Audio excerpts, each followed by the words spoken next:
Câmara de Vereadores da cidade começa a receber hoje propostas para análise do mercado imobiliário para viabilizar a locação de um imóvel que deve abrigar temporariamente o legislativo durante o período em que a sede lá da Câmara de Vereadores vai ser reformada.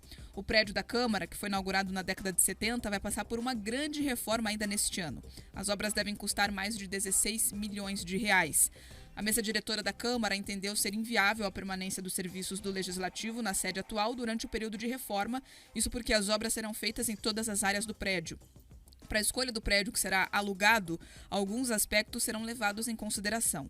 Pelo edital divulgado, o imóvel preferencialmente tem que ser do centro ou próximo à prefeitura, ter área útil de no mínimo 1.700 metros quadrados, divididos em 55 salas que serão utilizadas como gabinete e também para abrigar os departamentos administrativos da Câmara, ter um auditório que comporte no mínimo 60 pessoas também. O edital ainda destaca que o imóvel tem que ter no mínimo 90 vagas de estacionamento. O atual prédio apresenta uma série de problemas estruturais, fazendo com que fosse necessária a interdição de uma das galerias do plenário. Por onde se passa, é possível observar rachaduras, pisos soltos e também mofo. Essa será a primeira grande reforma que o prédio vai receber desde a inauguração. Na década de 1990, o plenário recebeu uma repaginação, mas desde então, nenhuma outra melhoria foi feita. Se você, ouvinte, possui um imóvel com essas características, basta protocolar a proposta no Departamento de Documentação e Informação da Câmara Municipal de Londrina ou eletronicamente pelo cadastro no site www.cml.pr.gov.br. O prazo para a apresentação das propostas é até o dia 3 de março. Pedroso, é um edital com muitos detalhes aqui, muitas determinações, está perto da prefeitura, ter 55 salas, auditório com mínimo de 60 pessoas, estacionamento para 90 carros. São várias exigências aí para um prédio temporário na Câmara de Londrina. Rapaz, olha só, hein? Pensa bem, quantos imóveis em Londrina será que tem essas características? Acho que fica esse questionamento. Acho que é importante quem está ali acompanhando, Tribunal de Contas do Estado, pessoal do MP, dar uma boa olhada. Quais são os imóveis aí em Londrina, perto da prefeitura, que talvez cumpram esses requisitos? Porque, Bia, pelo amor de Deus, é requisito demais. Tem que ter auditório, 90 vagas de estacionamento, até porque ninguém que ali trabalha na Câmara de Londrina pode pagar seu próprio estacionamento. Deus o livre, se eles precisarem coçar o bolso e pagar o estacionamento. Então você precisa daí das salas, você precisa de 55 salas que sirvam ali, né, como os gabinetes ou salas para eles conseguirem trabalhar. Então é coisa demais. E quem vai pagar a conta, de novo, é a população londrinense. Amigos de Londrina que me escutam, por favor, prestem atenção no que está acontecendo. Além dos 16 milhões de reais para reformar o prédio atual, o grande montante de dinheiro para você pagar o aluguel de uma estrutura como essa não vai ser pequeno, ou seja, mais impostos. Então, quando a gente está discutindo aí, por que a gente precisa pagar tanto imposto? É para esse tipo de medida. Eu tenho uma dúvida, Bia. Peraí, será que durante o tempo da pandemia a Câmara de Londrina não conseguiu encontrar soluções para funcionar parcialmente, pelo menos, de forma remota, para que você talvez não precisasse de mais um elefante branco contratado ou locado, provavelmente a peso de ouro, já que dificilmente você terá ali vários imóveis concorrendo com essas características tão peculiares? Eu acho que você poderia pensar numa solução alternativa.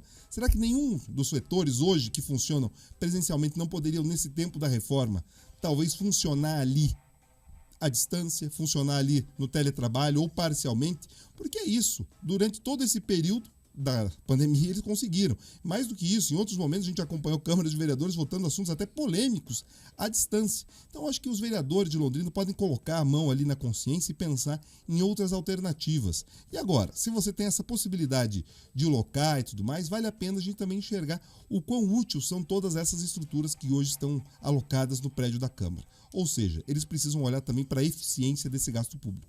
Mas, de fato, Bia, me chama muito a atenção as características do prédio. Pensa bem, 1.700 metros, vaga de estacionamento, auditório disso, sala daquilo. Então, vale a pena a gente estar atento, tanto aqui no Jornal da Manhã, mas também os órgãos de controle e os vereadores que concordam, né, com esse ponto devem defendê-lo, e aqueles que talvez se sintam incomodados com mais essa despesa aí para o londrinense, por favor, fiscalizem e acompanhem, porque me parece detalhado demais, Bia, sabe? Você não tem flexibilidade nenhuma.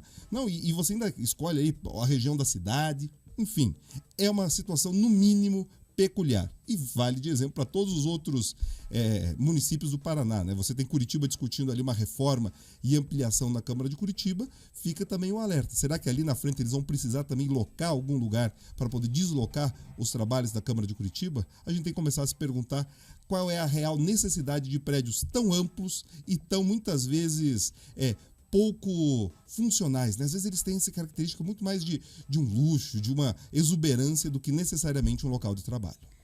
É isso, com os ouvintes aqui no YouTube a gente conversa sobre esse assunto também. O Luiz Vilczak comentou: se não tiver luxo, não serve. Eu vi também aqui o AJ Prado comentando por que essas reformas não foram feitas durante a pandemia. Vale lembrar que a pandemia deixou esse aprendizado aí para as câmaras de vereadores de todo o país, porque os prédios ficaram vazios e todo mundo trabalhou em home office. Então será que é necessário alugar um prédio tão grande para ir uma atividade temporária, sendo que algumas atividades podem ser exercidas aí de outras formas, como por exemplo retornando a esse home office? Já fica um lembrete também aí para os eleitores e para os vereadores de Londrina. A Elaine já está levantando aqui uma outra questão. A Elaine Ribeiro disse verificar em Londrina se não há apenas um imóvel nesses requisitos, que o edital foi voltado inteiramente para uma única pessoa ali, já também apontando um possível direcionamento de licitação. Fica o questionamento aqui da Elaine Ribeiro sobre esse ponto. Eu não quero acreditar nisso. Os vereadores de Londrina são muito probos, são muito honestos, gente muito correta. Eles não devem ter se atentado que tantas características excluiriam ali a competitividade. Eu acredito que agora, com o alerta do Jornal da Manhã, com o alerta que os eleitores, que os munícipes de Londrina vão levar ali para os gabinetes deles, eles vão perceber, puxa vida, a gente estava sendo exigente demais, pode parecer direcionamento. Eles vão colocar a mão na consciência e entender que não dá para ser assim, desse jeito, tão na cara de todo mundo.